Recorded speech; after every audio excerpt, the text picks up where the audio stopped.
Hey everyone, welcome back to Bucky's Customs.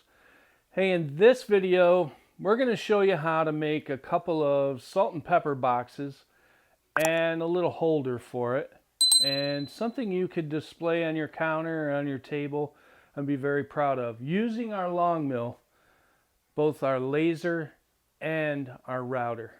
So stay with us.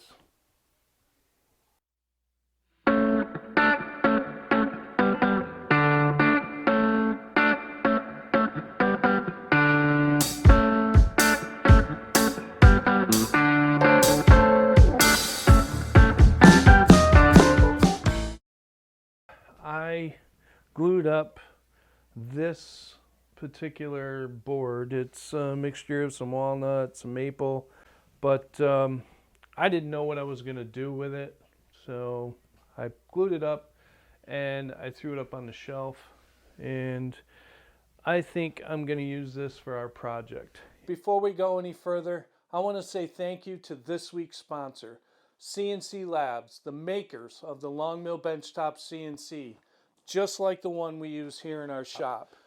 If you're in the market for a CNC machine and you're not really sure what to get, go to their website, cnc.com, and order your mill today.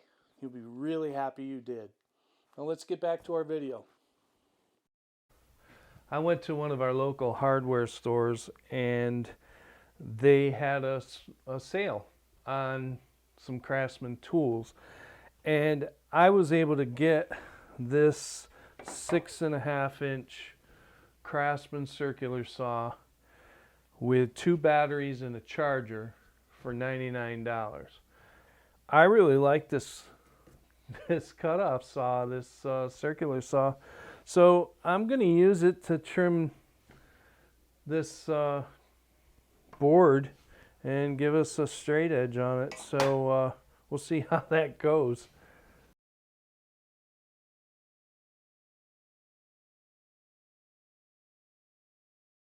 I want to apologize. I should have been wearing safety glasses, and I do have them here in the shop, so I apologize for that. Please wear safety glasses when you're using crosscut tools. Safety, safety, safety. Use safety glasses whenever you're in the shop. I've got to get in that habit, and I'll be honest with you, I have for a long time just not even worn them, and that's wrong.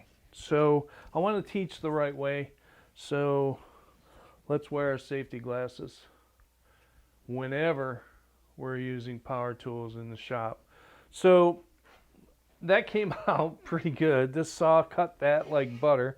Of course, it's a really nice blade, brand new, and it cut it pretty nicely. So now what we're going to do is we're going to get this unclamped and bring it over to the LongMill and get it set up so that we can do our carve. Okay, let's get this laser off. I'm going to be running the router in this project here, so I want to take the laser off.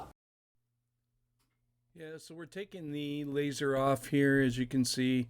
Reason for that is I haven't made a quick disconnect mount yet, but I will soon. Just like that, and comes off. And we'll set that aside. We're going to mount this cutting board with some painter's tape and some 2P10. If I can get it started, I like to go over on tape, and you want to overlap it a little bit, because now I'm going to be cutting through this wood, so you want to make sure that you've got your tape overlapped so that your piece that you're cutting out doesn't take off on you. You see I use a little framing square because right now my setup's a little bit different, and you probably noticed that because I'm getting ready to modify this for another video project that I'm coming out with here pretty soon. So hopefully you'll watch that one as well. But I'm revamping this whole table again, and there's a reason for that, but I'll let that video explain all that. So basically that's all I'm gonna do is stick this down. We're gonna load up G-Sender and start doing the carve. You have seen me use this method of tape and 2p10 in previous videos, and it really does work well, as you will see in the end of this. But we do have some issue with some of the thicker 2p10. It kind of gobs up in the bottle and is quite difficult to get out, as you can see. I ended up just spreading it around and with a stick, and basically just using it as a paintbrush mainly. And bottom line, it still works great. It sticks down quick. It's perfect for the woodworker and the CNC hobbyist for sure.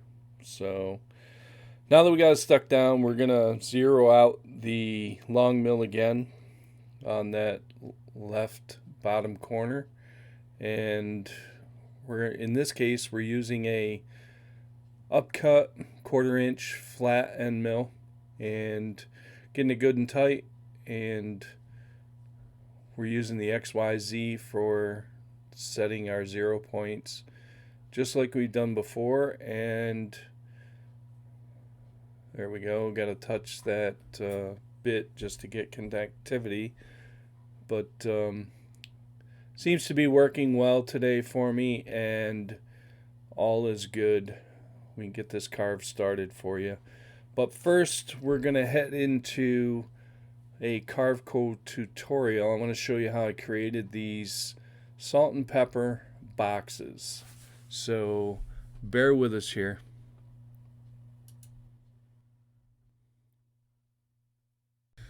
Okay, we're going to open up Carveco as we got it open here, and we're going to attempt to show you how I created these salt and pepper boxes. If you're looking for other Carveco tutorials, check out Vernon Hinkle on YouTube. He's done some pretty amazing Carveco tutorials. He gets in depth. He also does beginner, so check him out. I'll leave a link in the description below. What we got here is Carveco open in the model space, and we're going to get started. So first thing we're going to do, so we're going to grab the circle tool, and I'm going to click anywhere in here and just make a circle. Then we're going to come over here to the right, and we're going to set the diameter at 4 inches. Now the diameter is the distance from one side of the circle to the other, okay? And I want that to be 4 inches. So we're going to create that. So now I've got my circle created. We're going to decide how thick do I want the walls around that 4 inch inside dimension. And I think what I want is 1/4 inch. So how I'm going to get that is I could draw another circle and then place it in here, and same point, the same location point. But I think it's easier just to do this. So I'm going to go over here to the offset tool, and I'm going to click on offset. I'm going to come over to the right, and I'm going to tell it the distance. It's already set here for 1/4 inch. Now I want 1/4 inch outside of this particular circle that I made, and I'm going to keep the original vectors, and we're going to offset it. And there you go. I got a line exactly 1/4 inch. Now if you're looking at this as a bowl, you're looking straight in here. This is the bowl part, these are the walls of your bowl, and that's the thickness, 1/4 of an inch right here. So what we're going to do now is I want to select both of these pieces, and as you can see, I went from right to left, and you don't have to surround the piece, you just got to touch the lines and it will select. If I were to go from left to right, it wouldn't do that. I'd have to go over the whole piece. Pretty basic stuff, but pretty important to help you get through the shortcut phase. So what we're going to do now is I'm going to come over here to the transform tool, and we're going to position this 4-inch circle on this piece of wood. So my origin's going to be the center right here, because that's going to grab both of these pieces anyway. So it's going to be the center. We know that this whole piece is 4 1/4 or 4.5 inches wide. So I want to keep it about a 1/2 inch away. So half of 4 is 2, and we're going to go 2 1/4 from the 0 point on the x-axis. So let's do that. We'll go 2.25 and hit apply, and you can see it brings it right over to the edge. Now I really don't want to be that close, so let's do 2.5 and bring it away a little bit. That way, if the wood's a little bit off or whatever, we don't have to deal with that. Now what I want to do is I want to place this down 1/4 of an inch from the bottom as well. So we're going to come over here, and now you notice I'm at 2.5 from there.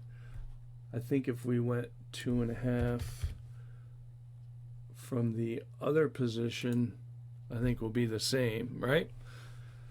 So there you have excuse me, there you have the bowl portion of the salt and pepper. Now I want to cut the salt and the pepper bowl portion at the same time. It's the same tool path, and I just want to cut it at the same time. So what we're going to do with this is I'm going to copy. I'm going to right click and copy, and then I'm going to right click and paste, and it always pastes over top of the image being copied. So I'm going to grab it and I'm going to move it up to about there. Now I want to position this, so we're going to go to the transform tool, and we're going to position on our X 2.5. It's going to make these up and down perfectly. Now I don't really need to worry about all this over there. We're under 10 inches total. I could bring it down a little bit, maybe do 7 1/4. Let's try that, 7 1/4, just to get it under 10 inches in case I want to use a piece of wood that's a little bit smaller. But as a result, we've got 2 pieces created for our bowls, the outside diameter, the inside diameter. Okay, so what I'm doing now is just duplicating what I've already made. Basically, when you're making these boxes, it's the same thing. So just need 3 of them. I ended up not using the risers in the middle, but it's all good. What we're going to do now is just double check everything.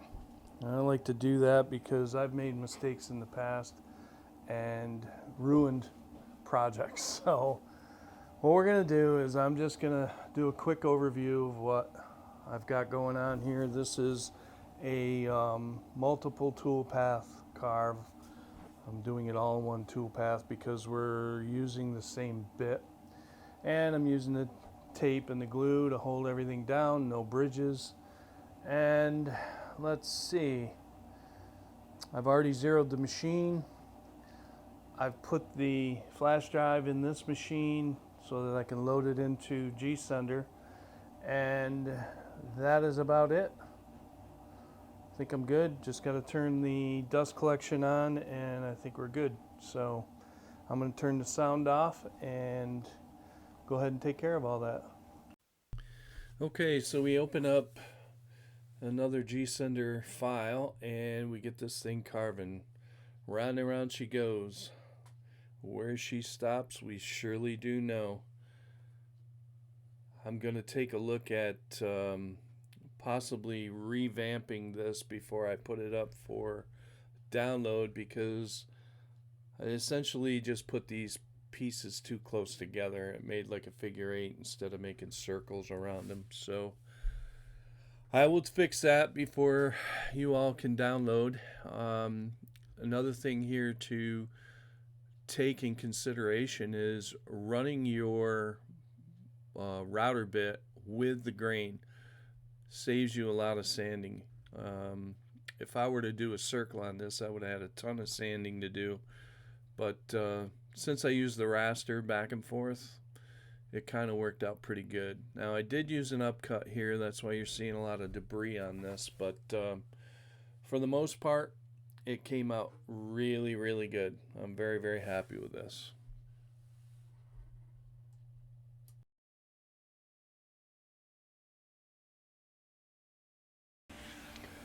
Well, that does it for the salt and pepper boxes.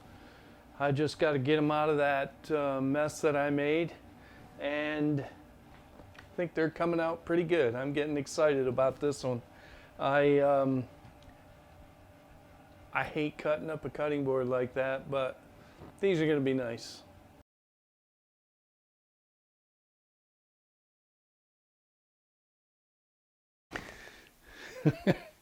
You talk about cutting it close. That is like a piece of paper. It's crazy.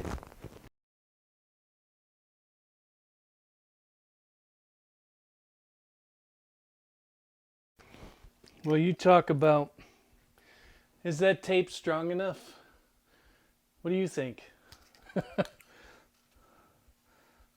Look at it, paper thin on the back. And I don't want to tear it off because I don't want to cause an issue there, but no kidding. It's pretty cool. All right, so I'm going to keep going at this, and we'll get back to kind of finishing them up a little bit, and we'll go from there. I know this is kind of silly, but or maybe it's not to some people, but I save a lot of the dust and the chips that come off, and I save them in a coffee container. I drink a lot of coffee, and good or bad, just in case I want to use them down the road. And I've got this batch of cutting boards, plus I have all the scraps from every carve in a bin over here that weighs about 50 pounds. And someday I'd like to use that for an epoxy pour or something, and these chips might come in handy for that as well. Be kind of cool. I have a friend of mine up at, guy's name is Cody, and he is with Adaptive DIYers. He does a lot of epoxy. If you haven't checked his channel out, I'll leave a link to that in the description below. Okay, so we've got the piece in here. I decided just to go back to the program and put some bridges in. I think it'll be easier in this case. So what I'm going to do now is I've got to re-zero the Z. The X and Y is fine, it's close enough, but I am going to do the Z, and I'm going to use the touch probe for that. Okay, touch probe is done. We are ready to carve, I believe. Okay, so we're gonna begin cutting the base, the holder for the salt and pepper boxes. And as you can see, I'm using the raster method again because I'm going with the grain. It does save a good amount of sanding time. Hardwood is a pain right in the butt to sand sometimes, especially cherry. It shows everything, but works out really well here. I had to reposition the clamp a little bit there because I knew it was eventually get in the way, so I kind of moved it out of the way. Now, aside from messing up on my depth of cut here, this carve went pretty good, and it did stop in the middle there for some reason, but couldn't figure that one out. Just a weird deal. So what we're going to do now that I didn't set the proper height for the tool path, I'm going to have to cut that out. I could go back into carve cone and just take care of it, but I have a Laguna 1412 that hasn't been used in a while, and I think it'll, like, you know, cutting through some hardwood. We'll cut this out and we'll flip it over and do the back for the feet. Okay, we'll put a little tape on this and we'll stick it down. Using CA glue and painter's tape has been a trick that I've used since I got my LongMill. It's been a blessing to be able to fasten small parts down and be assured that they're not going to take off on you. You just got to make sure that you use the right amount of tape and glue and activator, and all will be good. And we want to make sure that this goes down right where it's supposed to go down. This will stick in a hurry. Just make sure you give it enough pressure, hold it down a little bit. 5 seconds is all you need, and you should be good to go. Now I re-zeroed Z and started the carve. I am all done sanding. My hands are killing me. I love doing this stuff, don't get me wrong, but boy, wintertime, my arthritis just acts up like crazy, and there's a lot of hand sanding on these little projects. I probably could just let it go, you know, and but I just can't live with myself if I let something like that go through. You know, every little scratch and every little flaw I want to get out of it, and especially when you're dealing with hardwood, it shows up like big time when you put the finish on it, and you don't want that. So I took a lot of time, and I didn't share that with you. Sanding is sanding. So what we're going to do now is I'm going to take the tops to these boxes and I'm going to engrave them with our brand new laser. So let me get the camera positioned and I'll show you how that runs. Should be pretty quick. So I used light burn and created the P and the S, and apparently I had my settings a little light and I needed to go around this thing 3 times. But a lot of that has to do with the hardwoods. Some of the hardwoods there might be a little resistant in some spots, and going around again would just take care of that. This was a pretty easy one, and I think it came out great. Well, you know, that came out pretty good. I don't know if you can see that enough or not, but anyway, I really like the way the single line engraves on wood. It just, I'm not much for the shading part. I just think it's cool. I've got a lot to learn about light burn, but for as far as I've gone with some of the projects that I've already lasered and engraved, I really like these single clean lines. I just think that thing does an awesome job. If you're making a piece of furniture or you know, a tabletop or anything like that, if it'll fit in your LongMill, you can laser something in it. You can engrave something in it or carve something in it with your LongMill. Think about the possibilities there are for the legs, for posted legs where you can put decoration down the side of a leg. You know, possibilities are just endless. And my head doesn't have the room for all that, but I really enjoyed doing this. So let me get to putting a finish on this. We'll show you what it ends up to be like. Here's the pepper lid, if you could see that. And we'll get a finish on this. Now I'm going to use walrus wax, wood wax for this. That's what we're going to do, and we'll be back and show you what we ended up with. Yeah, so walrus wood wax is probably my favorite. I use mineral oil for a lot of my cutting boards, but they have a tendency to take forever to dry, and they don't really seal. We end up putting a wax coating on it anyway in order to seal it. So this wood wax kind of is an all-in-one. I really like it a lot, and it really works well on this particular type of product because there's always going to be salt or pepper in it, and I think the mineral oil would just make it stick a little bit, but it came out pretty good. I'm very happy with it. Wow, there was a lot of sanding with this project, and I am finally done. And I guess I spent 2 hours on this, hand sanding, fine tuning, and making sure everything worked. And I really wanted it to fit well with enough room where it wouldn't get stuck from moisture expanding and contracting, that kind of thing. And I think I left enough in there.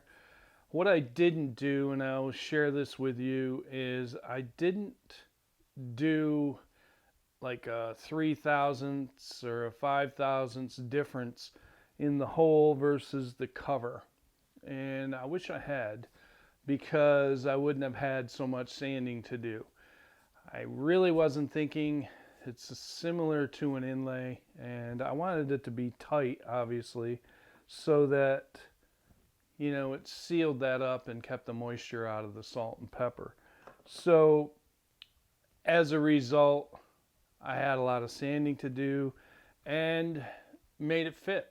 So lesson there, I guess, for the next time. I made these for my wife, and I hope she really enjoys them. The convenience of having these in her kitchen.